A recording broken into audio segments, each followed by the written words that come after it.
Hello, and welcome to Wyverns and Weirdos, The Journey Home.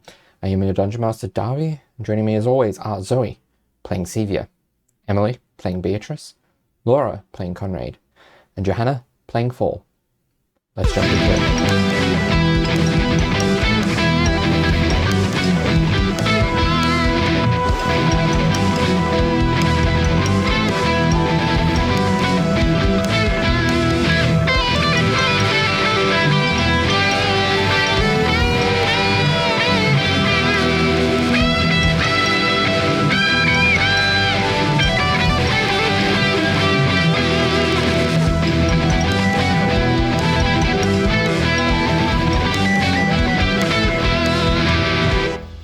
Where we last left off, the party fought through the last of the vision against Yeenoghu, and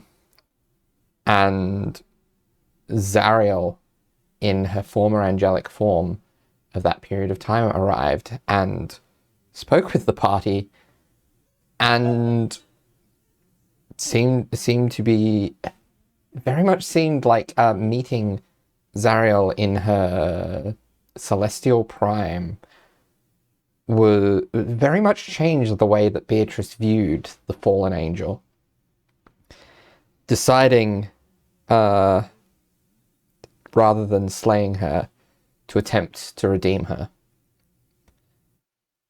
Upon the vision fading, Beatrice claimed the sword of Zariel, being turned into an idealized version of herself, and being granted a great deal more power, which I realized during all our level up, we forgot to do a couple of little things, but we'll do that. I'll message you during probably some sort of RP bit. So, at the end, as the sword was taken and the transformation took place, a burst of radiance emanated forth from the sword, momentarily blinding everyone with the light and sending out vast swaths of radiant energy, essentially incinerating any nearby fiends, or pushing them away if they're sufficiently powerful. And that was where we left off. So, what would people like to do off the back of that?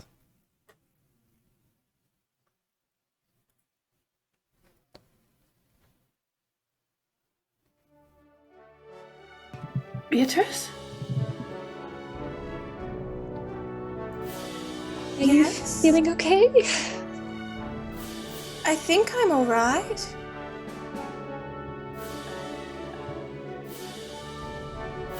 The sword accepted you. Certainly appears that way.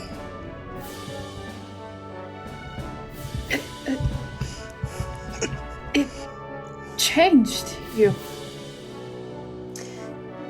And Beatrice sort of flexes her wings and reaches them out and sort of, it's like quite a bit, it would seem.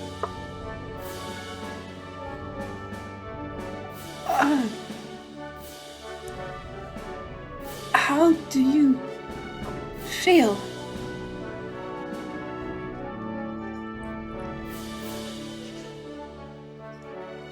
Hopeful.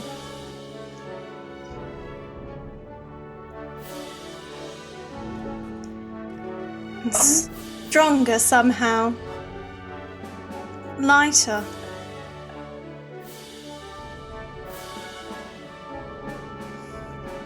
Well, you certainly do look it.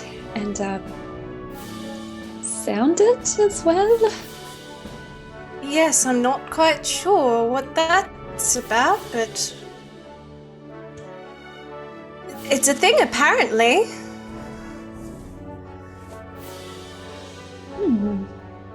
Take quite some getting used to. Yes. Is everybody else alright?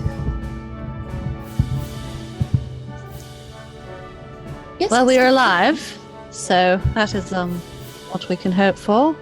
I am a bit drained from the wish. Oh, yes, that's right. Thank you for that. I don't think we got the chance to say it. Well, things were a little more important. I think we should get back to the tower.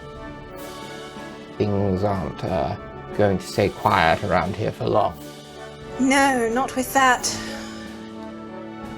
Little dismay, and Beatrice looks around at, like, the ruined everything. Yes, I think it's best we move on.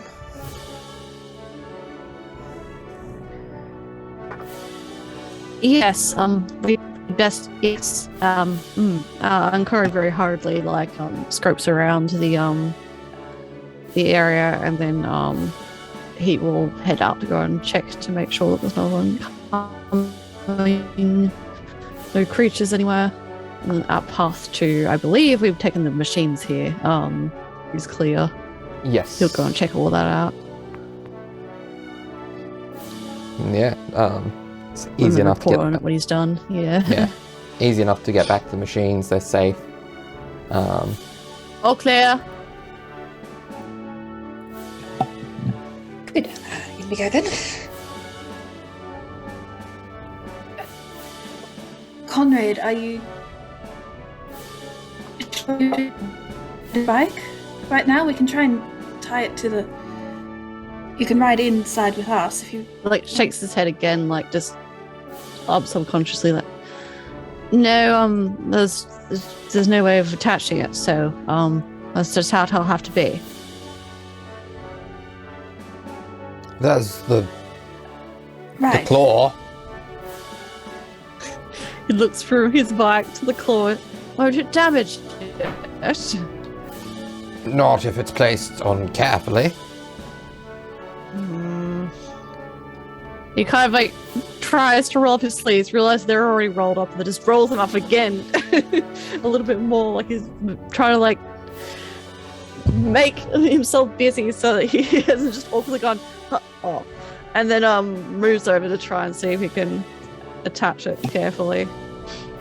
Again, not really looking at for Steve, especially not Beatrice. It's easy enough to attach on. Awesome. Oh, of course. I rolled a d20 to see how it would go, and it was a nat 20. So yeah, he's great at it. He's so good at this thing he's never done before. It Paul kind takes you moments. Paul kind of scurries over like, oh, I know how to utilize the claw, let me help, and then Conrad has already done it. Yeah.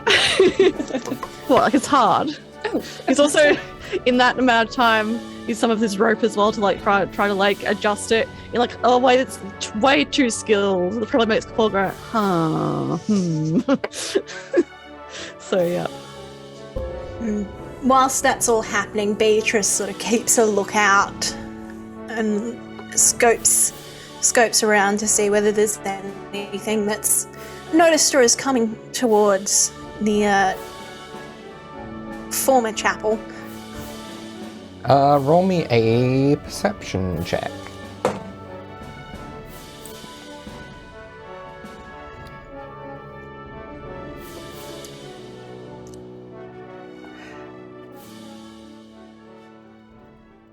$24. So there's a few things approaching, but they are quite a ways away. There is nothing within 1,000 feet. So you've got a little bit of time to kind of get into the vehicles and abscond from the scene, but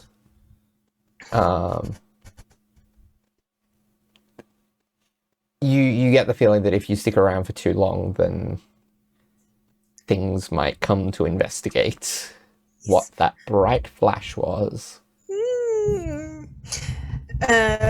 I think we should probably get a move on.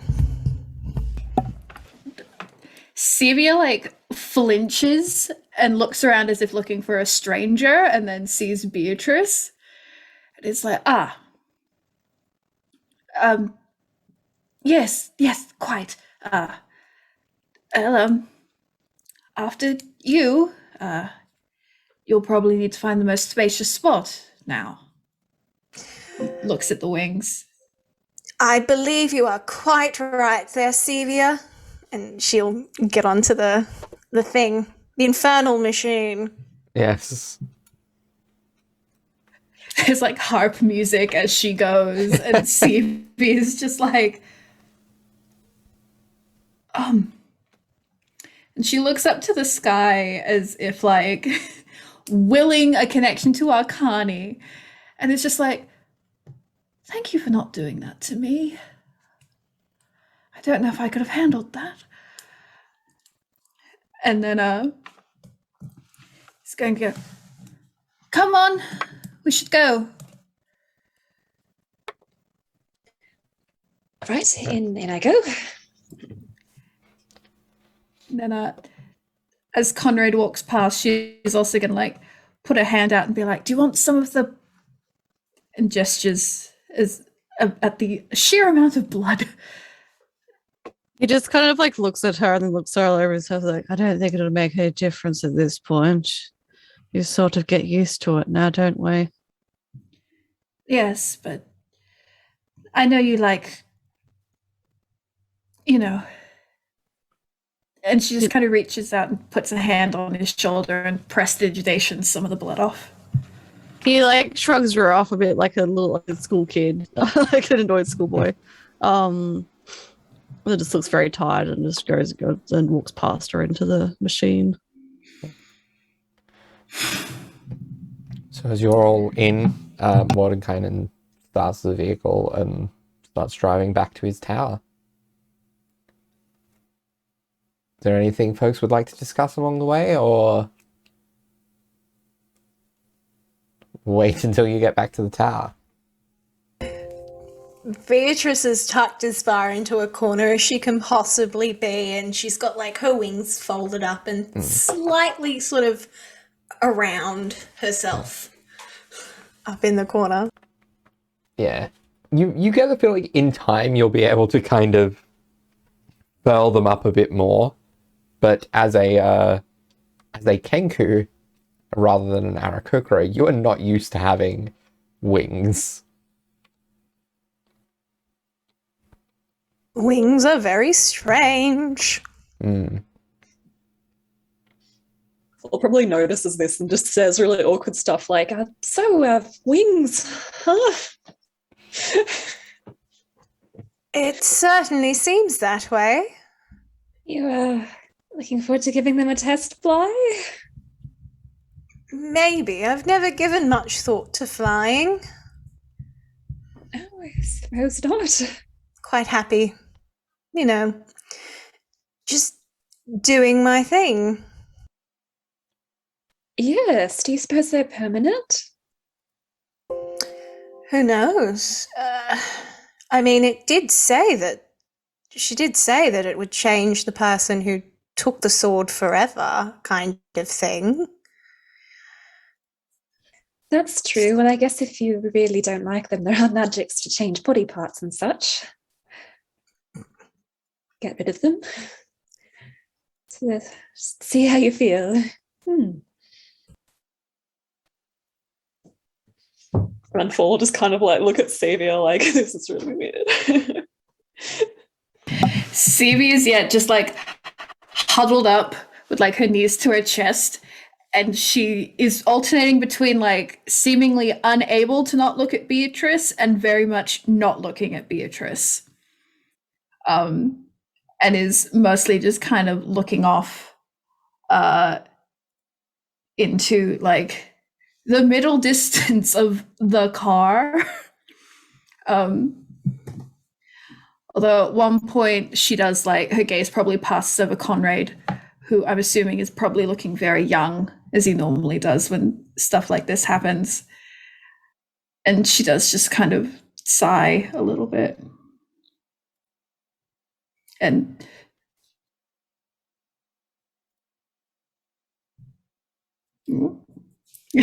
Oh, I'll just say Conrad is just sitting there. Normally he kind of like tries to sit in like a very like, posturing kind of, or usually he's on the bike. But he's just kind of sitting with his back up against the wall, like his legs like straight out. His arms just on his side, just staring out into the middle distance. Not really paying much attention to anyone. And he's just thinking very hard about his patrons. Let's try to like just try to see if he can feel them. That's all he's doing. Oh. Okay. That's all he's doing. Yeah. He's disassociating basically. Yeah, Stevie just looks at that and does feel a little sad and tucks her hair behind her right ear and then probably catches the earring, which, for anyone who doesn't remember, she stole from Kizia's body when we were preparing him for his funeral. And then immediately like pulls the hair back and puts her hand down and just kind of sits there, continuing to be awkward. Yeah. At some point she'll probably check in on Mordenkainen, but that's mostly just like, you doing good? No? Okay. Yeah. I have something to discuss with you at some point, once we're back at the tower. Oh, right. Certainly. Bad? Not at all. Oh, her shoulders drop. Oh, thank God. Good. A scheduled time or just whenever? Whenever, but preferably before rest tonight. I can do that. Yes. Yes. I'm very good at scheduling. You didn't need to know that. Good. Go back to her seat. And actually, yeah, you remind me, she'll read more of her book. All That right. one kind of gave her. Which we can assume is what she does in most of her downtime. All right. Cool. So, yeah, it's not too long before you return to the tower. And yeah, it seems for some reason that the Hells are almost cooperating with you in a weird way. If anyone would like to roll, like maybe an Arcana or a Religion check for that, why that might be happening, you can. If not,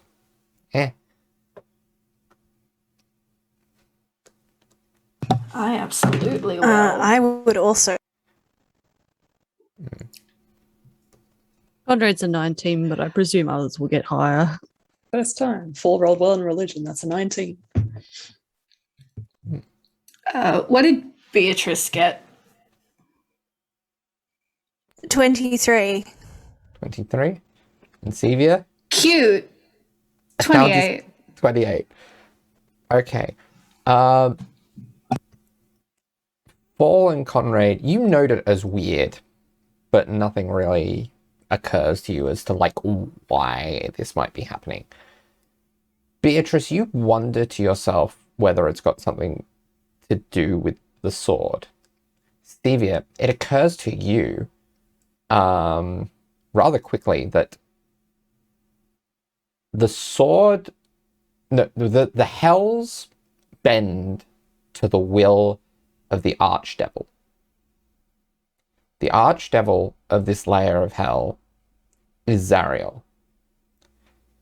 The Hells are quite possibly confused right now by essentially two presences that are very close to Zariel.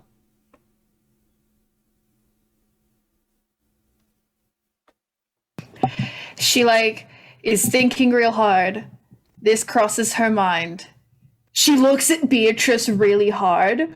Probably sees Beatrice looking at the sword, examining it. And Fall who's probably next to her and not disassociating, would probably hear her go, "Oh, and then nothing else." Yeah. So, for clarity, it's not Zariel enough to actually be able to exert will over the hells, but it's enough that maybe things will go right for you in certain circumstances as it pertains to the actual landscape.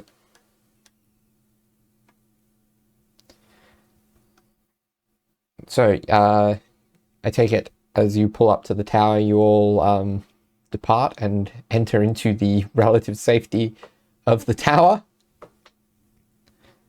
Yeah. Yes. All right. So I'm out of commission for a bit. I don't know how much any of you know about the upper echelons of arcane magic, but when one uses a spell such as Wish, it places an incredible strain upon one's body. And if I were to do anything but cantrips today, it could potentially kill me. It will certainly do a vast amount of damage to me, as the magic will try to tear me apart as it leaves me. I am also very much physically weakened by the experience, and the more rest that I can have in the ensuing days, the better, the sooner I will be able to physically do what I need to do again. That's understandable. I think we've all got some things to get used to and work out over the next little bit.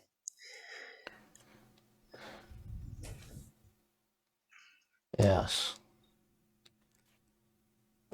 I will be in my studies.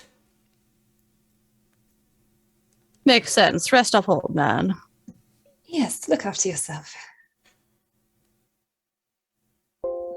Thank Don't you do once anything too drastic. and thank you once again. Just of no concern. And he goes upstairs to his studies. Phil is definitely side-eyeing Beatrice's like very polite manner.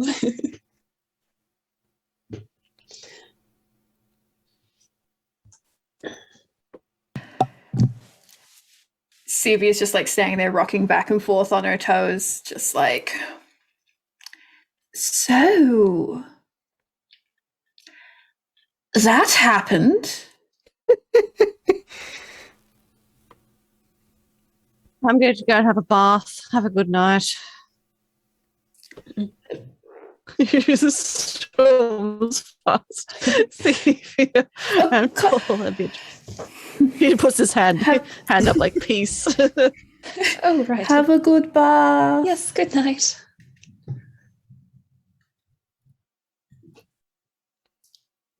Apparently he needs a moment.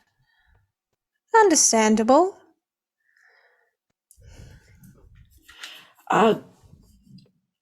Yes, no, unsurprising. Sorry, you're. My God. It's a lot to take in, isn't it? You're telling me. Is the sword like speaking to you or something? No, or... No. So it has a sentience, but it is actually, I think much like the other two sentient swords that you have, it is purely emotional I've only got I've only got 2 sentient swords, thank you very much. The other one's just a magic short sword. Leave me No, alone. it is a Is it a sentient one? Yeah. Yeah. Oh, Yeah, you just have talked to it. yeah, no. they're neglected, Beatrice. I like to think that The they're one you polyamorous found- in love. The one you Yeah, all found the swords are in love. the one True, you found in yeah, they're Ravenloft busy. is a magical like sentient sword. Yeah, one short the sword. sun sword. The sun sword is, and then she. It was in Did the I- Yeah, and then there was was in the the loot. one That was in the loot. there was the Oh, one you found in Castle no. Ravenloft. That's why Conrad was I didn't like, know oh, it was like- sentient. How? Why does this happen to Beatrice? She just Also, collects like, swords. when will Master talk to me? When will she speak to me? Dear Beatrice, can I be a better mother? You're a good one in the past. What's going on? Quite literally falling apart at the moment.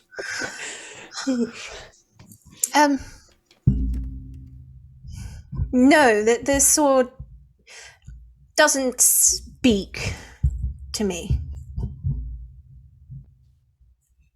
Right.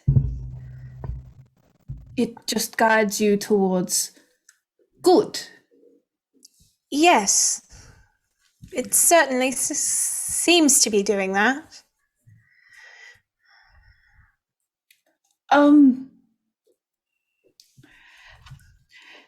In the kindest way possible, and remembering that I do very much like you as a person, Beatrice, that's strange. That is very strange. I feel very strange. Yes.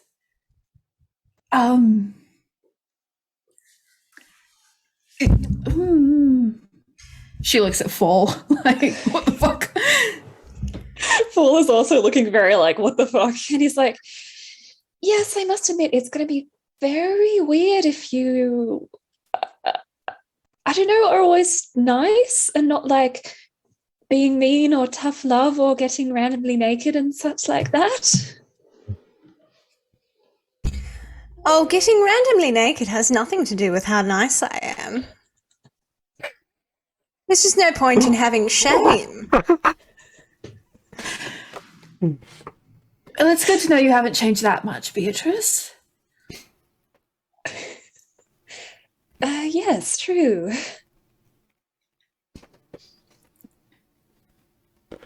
Although, have you thought that?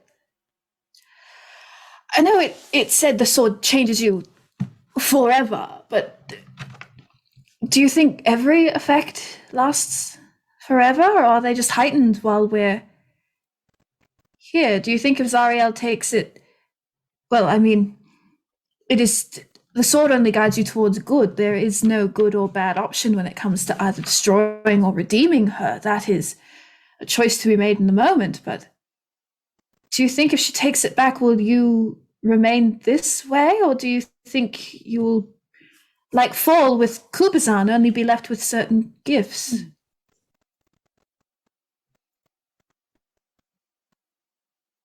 Well, I can't say for certain, but I do believe it may be something similar to Fall's situation. But perhaps maybe a couple of more things. I can't really say. It's very odd. Yes. Maybe if it's the same, then you'll just the personality changes will go, but you'll just be left with the wings, which you can get rid of if you want. So that's okay. I mean, I could get used to the wings. Of course. She sort of flaps them a little. Oh God. Might need practice before I actually try it in a situation, if you know what I mean. Yes. In fact, by the looks of it, there may be a lot of things you need to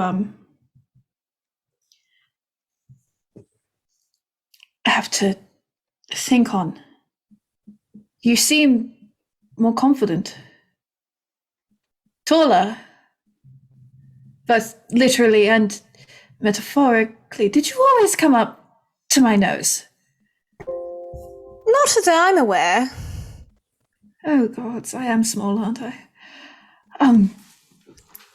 No, but you seem more confident.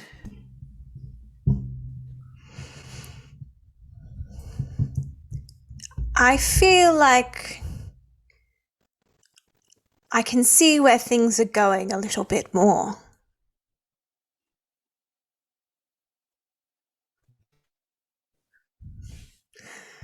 Right. Like a purpose. Yes, correct. Right, well, like we've said before, you have a goal in reach now. And this just helps with that goal.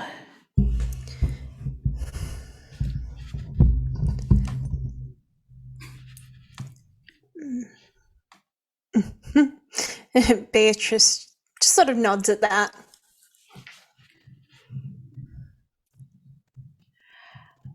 I might go get something to eat. Actually, I'll see you both later. Yes? Yes, of course. I can join you in a bit. Yes, I'll just go now. Excellent. She like gives Fall's hand like a little squeeze, and then she just scurries off. Probably notably not in the direction of anywhere you can acquire food.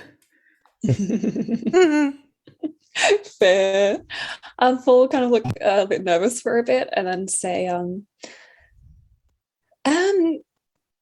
if you're ever concerned or unhinged by the whole parent personality change, I guess you can talk to me about it. That was certainly something that happened with Kuba-san. It was very different.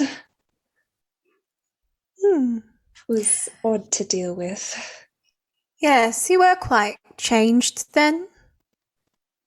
Yes, absolutely. And it was nice at the time, but it felt wrong in a sense as well. Understandable. And Beatrice sort of reaches out, pats Fall on the shoulder, and says, I think you all need a little bit of time. I'll be in my quarters. And she wanders up, leaving Fall to go find Sea. Thank you. Yes, and Fall will head off. So Conrad has gone for a bath. Beatrice has gone to her quarters. Where have Sevia and Fall each scurried off to? Sevia would have just literally no purpose. She just started walking through the tower, and she's just going in random directions. Just with her hands like in front of her. She's playing with the friendship bracelet that Fall made her, and she is literally just going random directions. She has no destination in mind. I will roll to see if she winds up in some weird room, but she is just wandering with no purpose. Roll on a d20. See what you get. D20 gold one. 7. You're just wandering aimlessly. Don't find anywhere cool. Okay. No.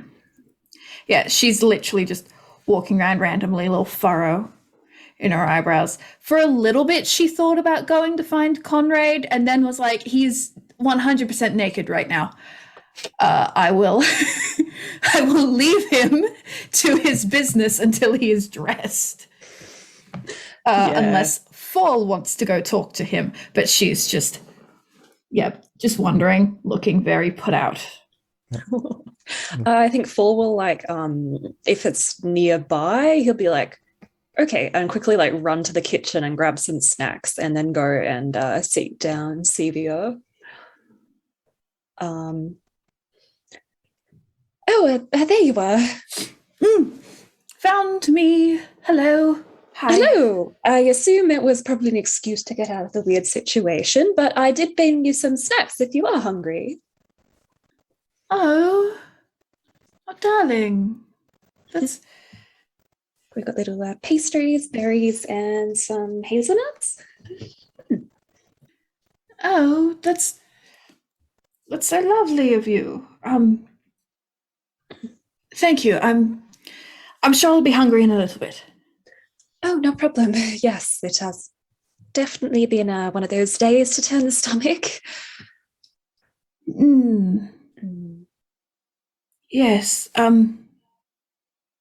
Is Conrad all right? You were closer to him when he went down than I was.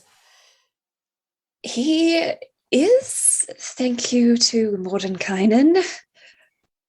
He was in quite the bad shape, honestly. I was trying to make sure he was, heart still going and everything. Didn't look like he was breathing for a while. But yes, he's good. I would like to check on him, but I don't know how long he's going to spend in that bath. No.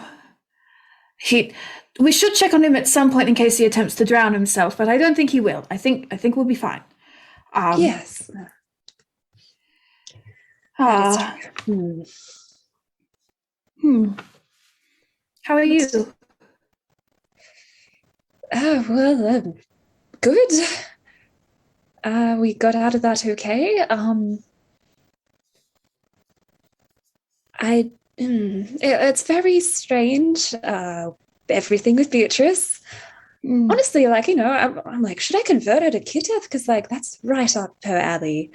The whole achieving enlightenment, and yes, Kiteth would be proud.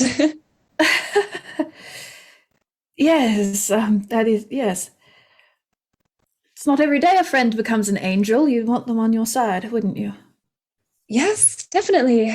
Indeed. I hope, I don't know, I hope it's still her in a way. Yes. I do rather hope it is like Kubazan and with you, and that it is merely just an enhancement of what is there, not I would hate to no longer have Beatrice and to just have someone who looks akin to her, Agreed. It's very odd to hear her just act so contrary. Are you dealing well with it? I'm dealing with it as well as I deal with anything. No, it's just I don't know. It's strange.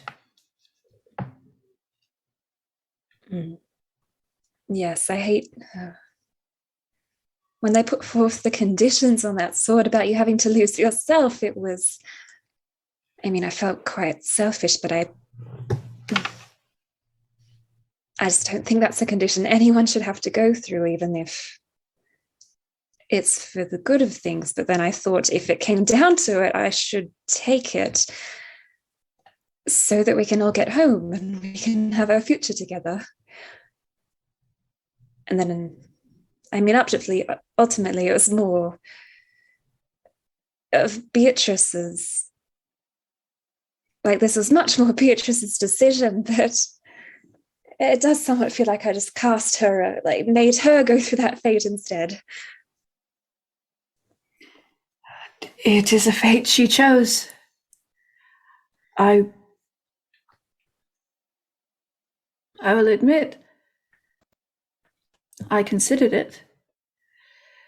If it had meant, I don't know, one less burden on her shoulders. Maybe she seems to carry a lot with her, and judging by that necklace, well, I understand a little bit about never letting go. And it can mean a lot sometimes to have someone who will say that they will carry a burden for you, regardless of how much it is yours. But she had quite made up her mind. And selfishly, I would want it either, but I don't know.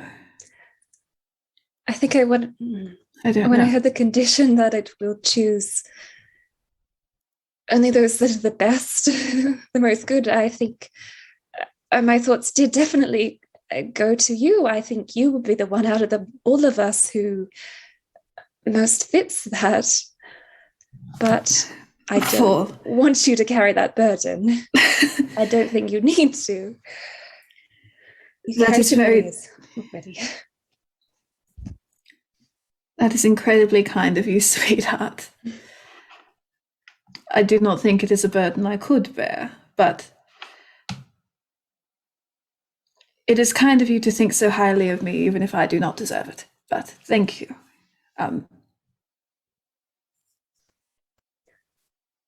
Did I say the wrong thing? I don't know whether I disagree. I mean, I think you do deserve it. I mean, what is good, really? I mean, yes. I do not think anything I have done has been more or less quantifiably good than anyone else. I am merely me. And I've done bad things and I've done good things. And somewhere cosmically, someone will weigh my heart against a feather and decide whether that is good or not. But apologies to those present in my mind, but the gods have never meant much to me. I do not care how they weigh my heart against a feather. I care about how I feel. And in a way, how do you feel? I thank you again. It means more than I can ever say. That you think me good. I do, and I hope you'll take some of my views on as your own, or at least into consideration, because you are very kind and caring, and you do so many little things like changing your magic so it doesn't frighten us, and always keeping an eye on everyone to make sure that they're doing well. I hope you realize what a wonderful person you are, and I hope you turn some of that care towards yourself as well. She looks like she's getting a little teary. And she pushes her glasses up on top of her head. And she's just kind of like, well, if you keep going like that, then, you're going to rightfully, and you're going to inflate my ego in such a way that I will nary be able to fit through a door. You are being far too nice to me. Actually, I request you cease and desist. Because actually, you are the good one. So there.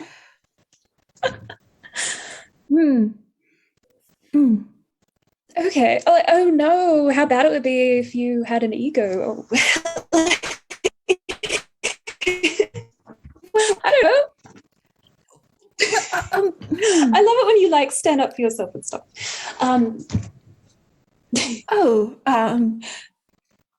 I do? Yes.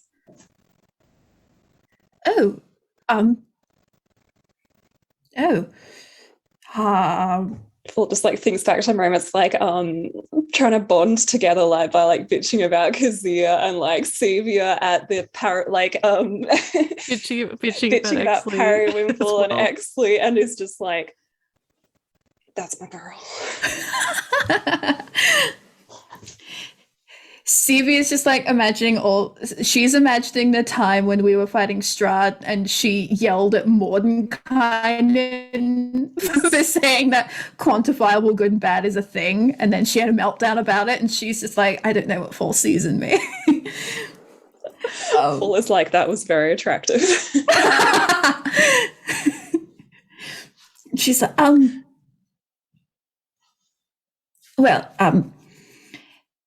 ego, as all things, should be in balance.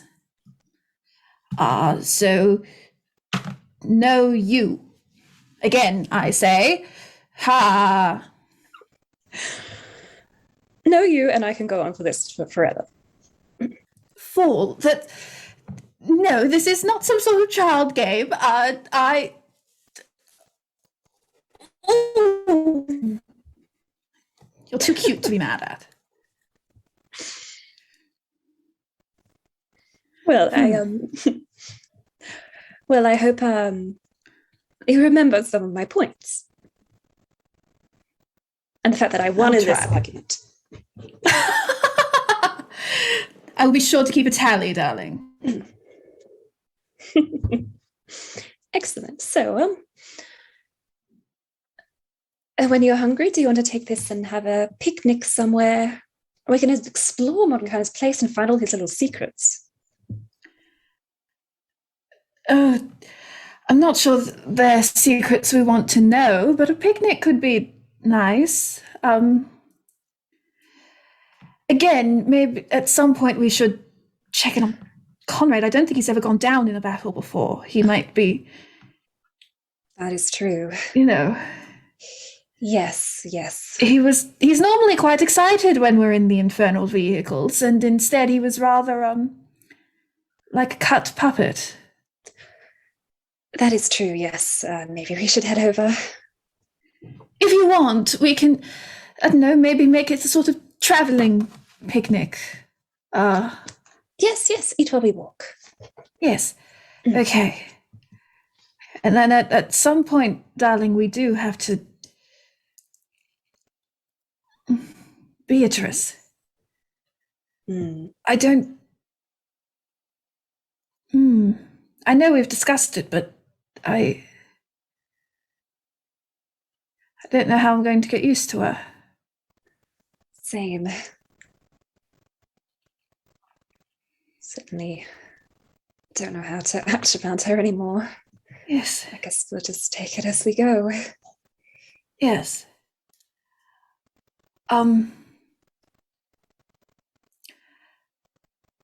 And Sevia, like... Hold on.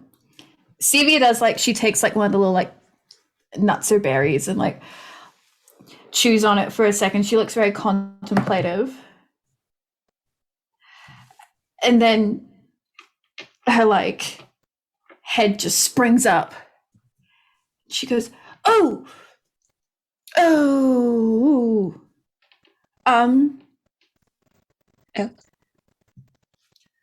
Can we do a rain check on the picnic?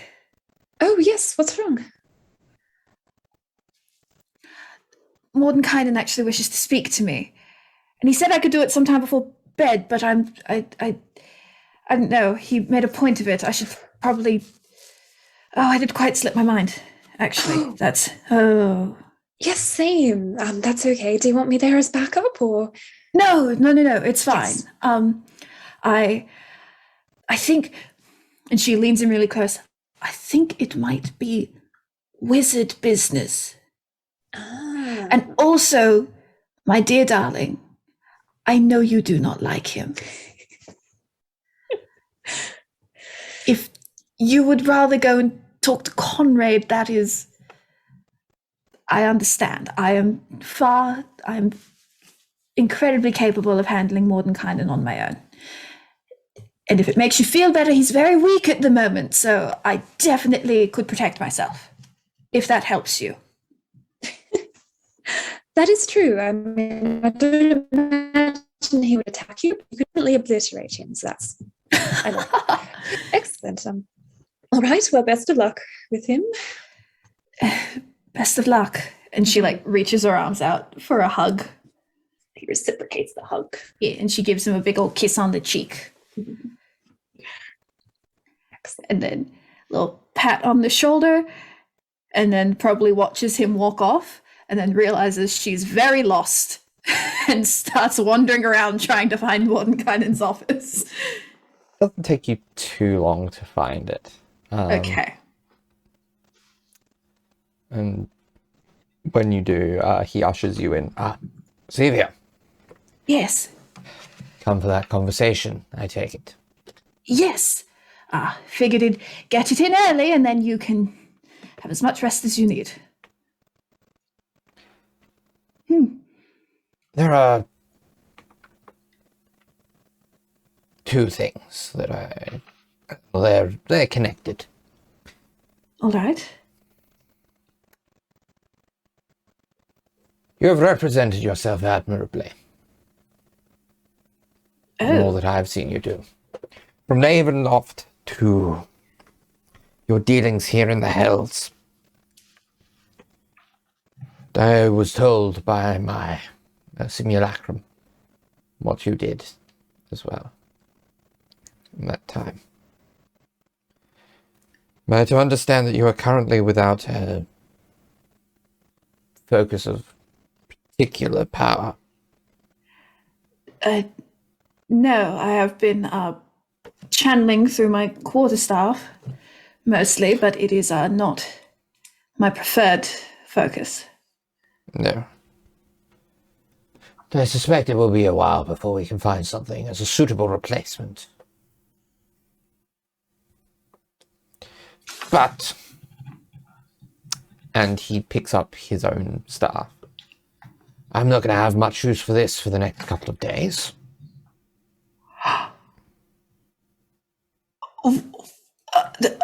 What? Take care of it. Do not break it under any circumstances. Oh, And he offers it out to you. It's a weird staff. It's like a Sevia's like, ring in the center with kind of weird fan blade like points on either side of it. Sevia, like, her hands kind of just like flit about for a second, and she bows and just goes, thank you. This is one of the highest honors I've ever. Oh my, are you sure? I trust you, Xavier. From the actions you have presented to the words you have said. There are a few that I trust. Thank you. Tell me, what of my history do you know? All You of it. seemed aware of me when we met. I've studied you. Everything taught at the Academy in Dorum. I know you are one of the greatest mages ever, if not the greatest mage. I've studied your work. I've learned your spells. Do they I've known know everything about it. on Fielor of the Circle of Eight? Do I know the Circle of Eight? Roll me a history check.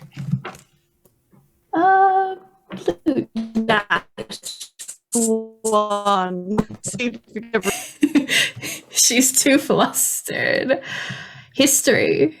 Yes. 16. 16. That actually is quite a bad roll for you, isn't it? It is. I have a plus 10. Yeah.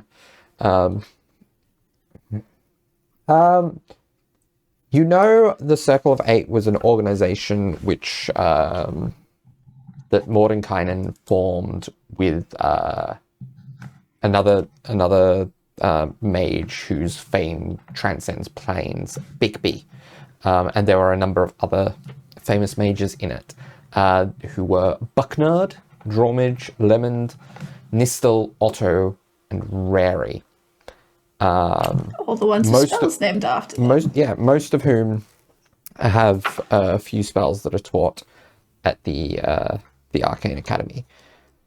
Buckner, there's not quite as much known about him on Fielor, but everyone else, there's at least a couple of spells that are shared around arcane circles. Yes, no, I know of the Circle of Eight, an organization with you and many other powerful mages. Yes. Is this a test? I do very well at tests. It was not A written test. assignment. It was also Practical? was one of my greatest achievements, though also one of my greatest follies. Oh? How so?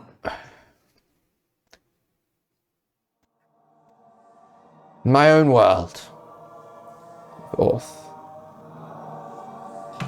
It's a day where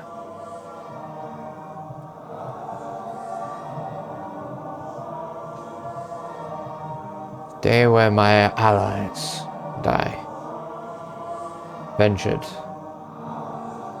to the lair of a Vecna. Try to thwart his plans.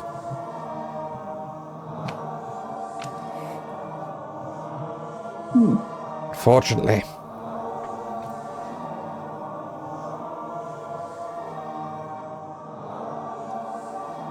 all but a few of us were slain. And those who survived would go on to betray me.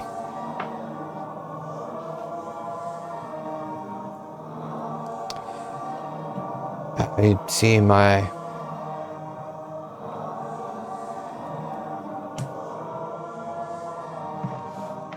folly.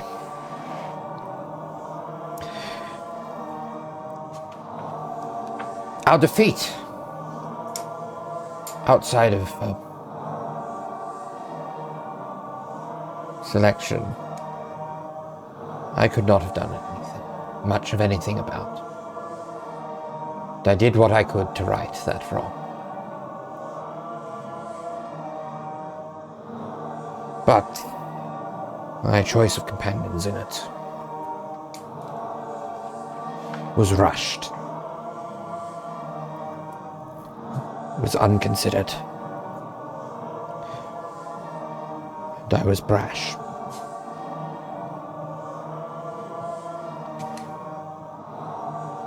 But I believe in the work that the Circle was formed to do.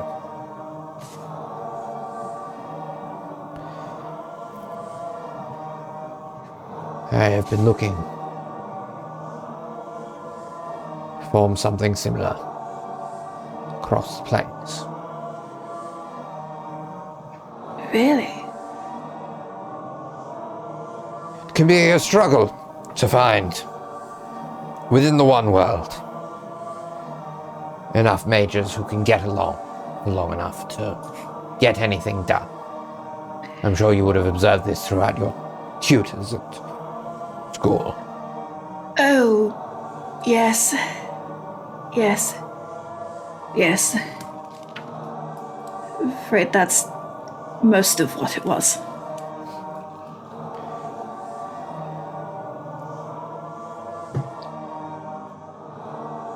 My proposed plan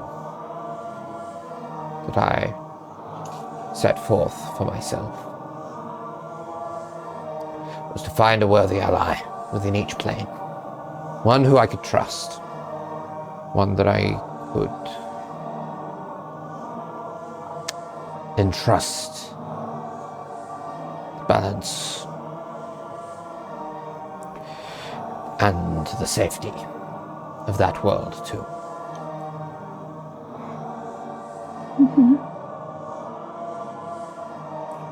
I've had occasional visits to Fielor.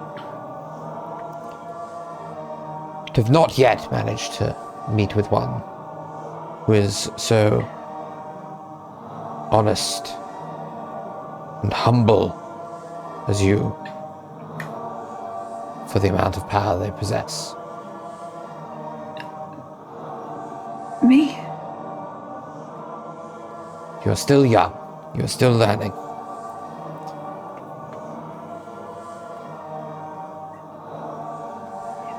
Yes.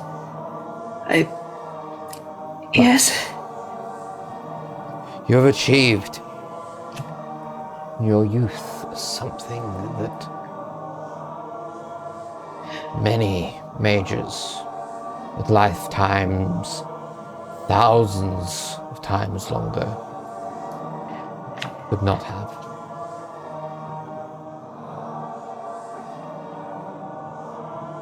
Humility in the face of power.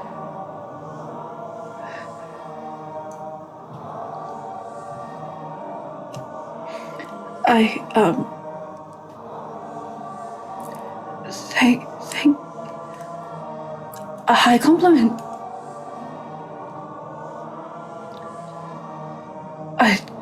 Forgive me, Warden Kynan, I do not quite believe what you are saying to me if I am inferring your meaning correctly. I've spoken enough. What is your inference, young Rudrin?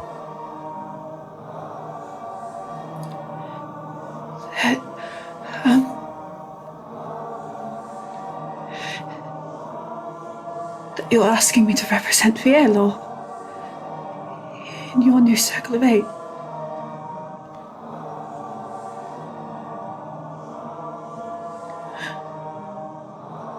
You are partially correct. I am, in fact, asking you to represent Fielor. But this is no mere Circle of Eight. There are many more worlds than that.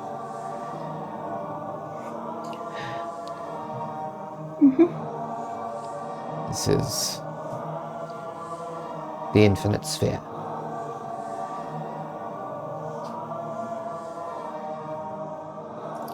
And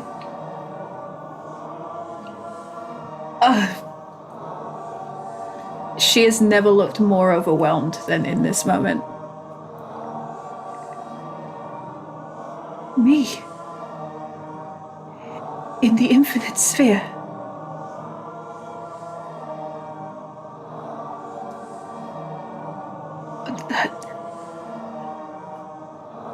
That is an honor beyond any I or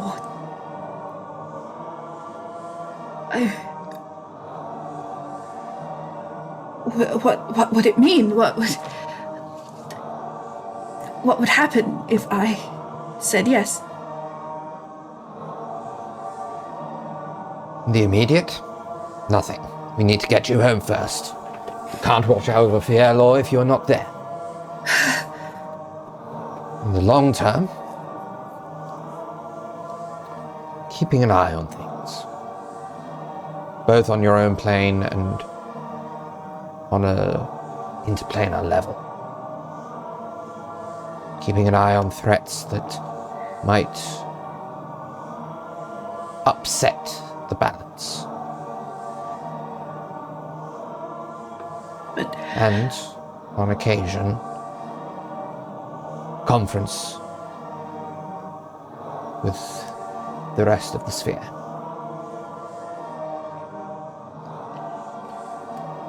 But, mostly I would be home. Of course.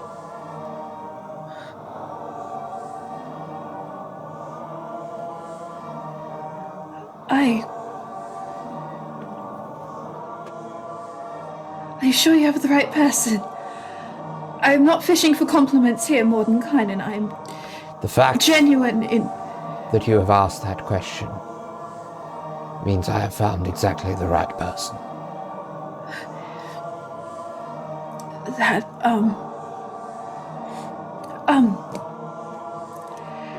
And she looks down at her little bracelet. And she takes a big, deep breath in. She thinks about all the very nice things Vol just said to her. And she kind of steadies her shoulders a little bit. And she says,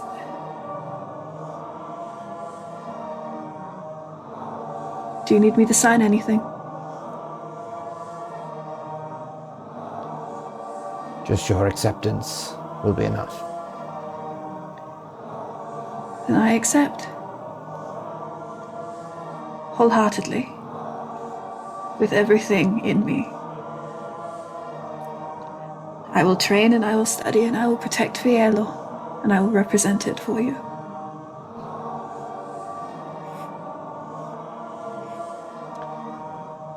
Well, we'd better get into the business of getting you home then.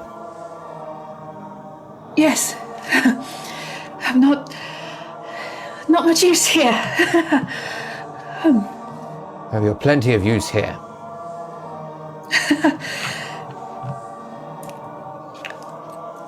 Morden. But your kind of- place is Fiello. Yes, Yes. Xavier. This is beyond my wildest dreams. It is.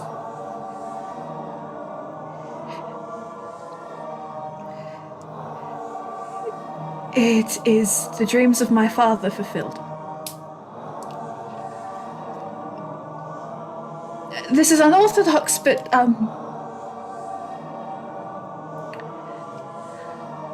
may I hug you? You may. She bolts into him like a little pistol and just like hugs him so tight. Alright. And then she like pulls back and she's like holding his stuff and she's like crying a little bit. And she, I thank you again for this honor. This is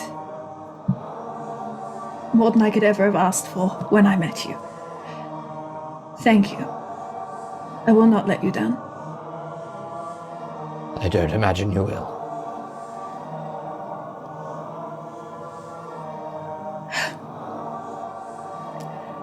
Thank you. Thank you. And that's where we're going to leave it for this episode. Wow. Well, Big changes happening to some of the girls. Oh boy. Yeah. changes. Yeah. Yeah. Congratulations. Thank you for listening, folks. Thank you Thank for you for listening. listening. Have a great week. Goodbye.